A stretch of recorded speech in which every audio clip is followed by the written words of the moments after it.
Hello and welcome back to the Pop-Up Podcast here live at When Words Collide. I'm your host, Lucas, and I am sitting with... Christina. Hi, Christina. How are you today? I am doing good. How are you? I'm great, thank you.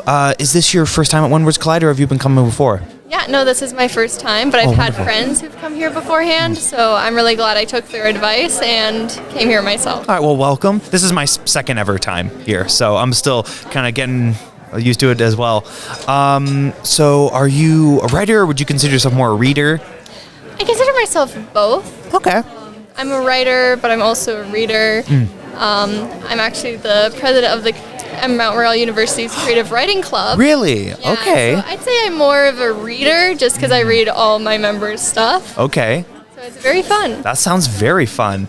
So, what brought you here to When Words Collide? I know you said some of your friends have come. Was it just word of mouth, or did you see something you wanted to see for yourself? It was kind of both. Friends came here last year and they said they had a really good time. There was a really great information and seminars. And when I was looking at the roster for this year, I noticed a lot of thriller and crime, which are two genres I love. Oh yeah. So I just came out and I was like, okay, let's check this out. Okay. My professor also told us to come here, so I was like, okay, I got to take his advice. Oh yeah, sound advice. But yeah, you're not wrong. If there's any constant, it seems to be the prevalence of your crime, thriller, horror, science fiction as well. I've been talking to a lot of people today, and that seems to be the dominant genres that I've seen. And have you been to any of the panels or presentations so far? Yeah, I was. My first one was Networking Sucks, which didn't actually suck. Good. And the second one was Opening Scenes. Okay. Yeah, both were very insightful about networking, how to market yourself, how to talk to people. Yeah. Going up to random people with a pop-up podcast and deciding to sit down and chat. Oh, well, look at that. Look where it led us. That's fantastic. And coming up, there's a lot going on the rest of today and Saturday, Sunday. Is there anything else you're looking forward to that caught your eye? Yeah, so I'm going to be going to the thriller and crime seminar that's going on at 5. And then I'm coming back here for the noir at the bar because my professor is going to be reading a piece of his book. Oh, okay. That's fascinating. What's your professor's name, if you don't mind saying? Randy Schrouder. Randy. Okay, so keep an eye out for Randy's work. So you've been having fun, I can tell, so far? Yes, it's been a lot of fun. And is this making a good case for coming back around next year? Oh, definitely. The people here were really amazing. When I contacted them asking for group rates and informed them that we were in a club, they actually gave me a discounted on group rates, which was amazing because we didn't purchase them early enough where you could get the early rate. Oh, yeah. Right, but yeah, it's amazing, honestly. I've been to this hotel before. Okay. And I love the hotel and I love the atmosphere here. Oh, that's great. Yeah, this is my second When Words Collide. This is my first time out here at this venue. And so far, yeah, really loving it. It feels very tightly knit. Everyone's kind of close together on the same page, you could say. And you kind of get that sense just of camaraderie. That's these events, that's the kind of the best part of these events. And as the president of the club, you said, I'm sure that kind of feeling is one of the best, just bringing people together under a shared interest. It definitely is. I find one thing I've been hearing a lot recently, especially today, is writer groups. It can be a very difficult thing to find, and I've been so blessed to have a group of writers. So we have like almost over 100 members. Wow. Of course, not all of them come in person, but it's a place where we do a lot. We actually had a member who recently graduated. His paper was about how to properly workshop. Okay. Which we started implementing to help promote more effective and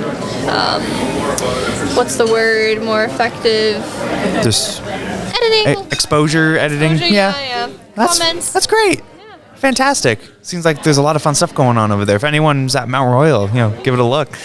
But I know you said that you read more often than you write. Have you written anything before? Written, nothing that's really been published. I'm more prose poetry. Okay. I have been starting to get into some thriller, which is kind of just my little passion project for right now. Whenever I have the time, I write a bit more. Yeah. A few more chapters. Okay. Have some fun with it. Nice. Passion projects are the best ones. They are. Yeah. And would you say, I know, like you said, you read and look over others' work, but would you say there is an author, or even specifically a Canadian author, that inspires you to, continue doing what you're doing? Sadly, I don't think he's a Canadian author. That's okay. Who is it? Mitch Albom. Ah, okay. Yeah, my teacher, I almost said professor. My teacher in grade 9 when grade 11 when COVID struck. Yeah. She let us read Mitch Albom, Tuesdays with Maury. Okay. And from there, I've basically purchased every single one of his books. I feel like how he writes, it was one of the only books that actually got me back into loving literature. Because before that, I didn't really read a lot. Yeah. And mind you, Tuesdays with Maury is a pretty emotional story, but there's something very motivational about it. Yeah. And yeah, he came out with another book called Stranger on the Life Raft or Lifeboat, and that one's crazy. Basically, the question he posed is, if God came up to you and was willing to help you, would you believe it was God? Ooh, okay. Yes. Now that's a good hook right there. Definitely is. But yeah, that's really great. And clearly, like you said, love to read. Would you recommend any recent releases to people who are looking for something new to read to take their mind off things? Ooh, nothing recent. I just finished actually reading Magpie Murders. Oh, okay. I've been going through sadly, I forgot the author's name. That's which okay. I'm so bad about. But I've been going through his books, and honestly, or Anthony Horowitz. That's what it is. Okay, Anthony. Okay, yes, that name rings a bell. Yes. Yeah, it was one of the books that people told me you should start reading first if you're going to get into it. Don't know how realistic that is, because honestly, read whatever you want to read. Yeah. But yeah, I've been reading it, and honestly, the twists in it are just wow. Okay, the name alone implies some pretty heavy twists going on. Oh yeah. Okay. It's very fun. Keep that in mind. But that's all fantastic, and thank you so much for sitting with me and chatting. This has been great. Great to talk to you. I hope you've been enjoying When Words Collide and continuing to enjoy it throughout the whole weekend. But would you say if there's anywhere that people would want to see like you, or if there's anything you've done, would there be any way for people to reach you? Yeah, I have my own Instagram, which is just Christina.Jermics. Awesome. Right, but we also have a club one if people are interested in that, because honestly, I'm just here to promote our club. Oh, well, it sounds really fascinating, so yeah, for sure. Yeah. Here, I have to remember it because it's long. Okay. It's Right Club MRU. Awesome. We're here at When Words Collide, which is a Canadian writers convention. Would you say there's any Canadian authors or works that have, inspired you along the way? Yes, I definitely would.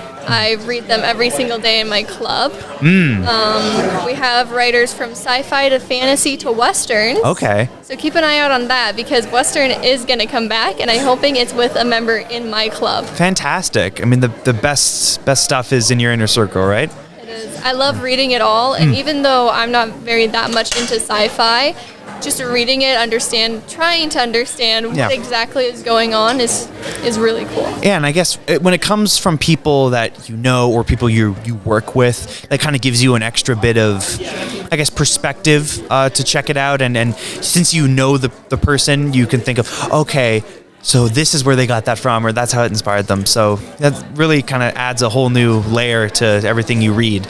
Definitely is, and something fun we do for our writers is we actually come out with an anthology. Oh, okay. So we have 2 out right now, and it's based on a theme, and we're going to be coming out with the next one in April. Okay. We have to do the process. Yeah. Which is very fun to learn exactly what publishers have to do when it comes to publishing That something. sounds really fascinating. I've talked to a couple other anthology-heavy writers today, and I think it's slowly being solidified that anthology is one of just the coolest structures to writing. It's so much fun. Infinite possibilities. It definitely is, and I feel like it's a great way to get your foot in some of the stores out there. Yeah.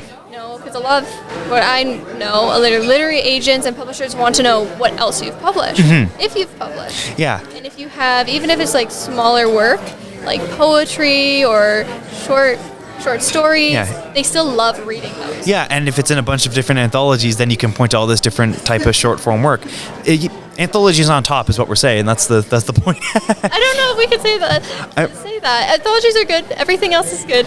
Everything. I might be a bit biased. Love it. I love a good anthology. Honestly, that is true because you get so many different voices. Yeah, especially when it's a theme, like you said.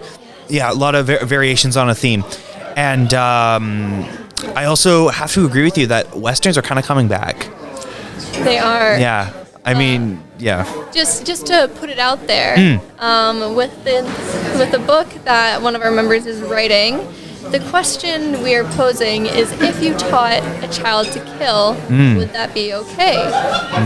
And would it be okay if the person who's teaching him to kill is also his savior, but the person destroying his moral compass? Okay. So kind of is it just black and white, you know? I say there's some slight gray area. Yeah. But it's that sounds really interesting. That's great. I got to read it, like the first book. Yeah. Amazing. I love the characters. So one of our friends actually, for 1 year anniversary, actually did the drawing of his two main characters. Oh, it was illustrated. Oh, great. Yeah. Well, it's not fully illustrated. But the characters, But it's nice to have a visual to keep in your head as you go. Yeah, for sure. It's called the Extermination Project. So great name as well. They're firing on all cylinders, I can see. That's great. And, it kind of seems like for the genres that aren't as heavily utilized as others, it's nice to see that they're kind of being kept alive in the indie scene, I guess you could say. People kind of giving them their own spins and putting new life into them as well. And that's why, your clubs or your indie groups, that's why they're so important, especially in this day and age, to get that work out there and give new life to, I guess, a certain facet of the literary scene that isn't as usually propped up, I guess you could say, as some others. But that's great. And super interesting. So, yeah. It definitely is. I feel like at times, especially with Western or bow and arrows or wands, when it comes to being in books, there's this sense of, it's overdone because of just like the hype around it all. But honestly, I'd love to see more books like that, more Western books, more wizard books, different maybe Canadian authors, and also just more books where bow and arrows are used and stuff like that, because I understand it is repetitive, or there's some maybe like bias, or we've just seen this too much. But I'd love to see more of that, because I feel like at times some writers don't think they can write about it, because people would just be like, it's already been done. Yeah, exactly. But I mean, the more spins that are put on something, the better, at least in my opinion. And I think the fusion of genre also helps keep them fresh as well.